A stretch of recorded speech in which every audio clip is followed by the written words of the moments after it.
Welcome to the Rim Break Rodeo. We hope this video helps. In this video, I will explain how to use stop limit orders on KuCoin. This powerful tool helps you manage risk and secure profits by automating your trades. A stop limit order combines two key prices, a stop price and a limit price. When the market reaches your specified stop price, a limit order is automatically placed at your chosen limit price. This ensures you enter or exit a trade under specific conditions, giving you greater control over your investments. To place a stop limit buy order, first log into your KuCoin account and go to the trading interface. Select the stop limit option from the available order types.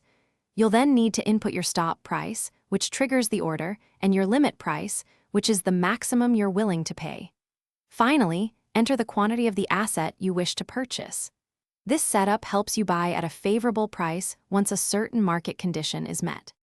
For a stop limit sell order, the process is quite similar. Again, select stop limit as your order type. Here, your stop price acts as a trigger to protect your profits or limit potential losses. The limit price is the minimum amount you are willing to accept for your sale.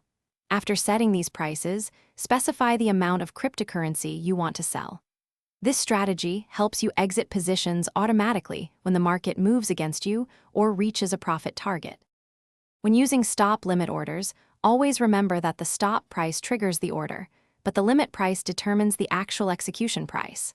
High market volatility can sometimes cause your limit order to not fill completely if the price moves too quickly past your limit. It's crucial to understand these nuances for effective trading. Also, make meal prep easy with these leak-proof containers. Check the description for a link to these and other great deals. Always double-check all your order parameters before confirming to ensure they align with your trading strategy. Thanks for watching. Consider subscribing if we helped you.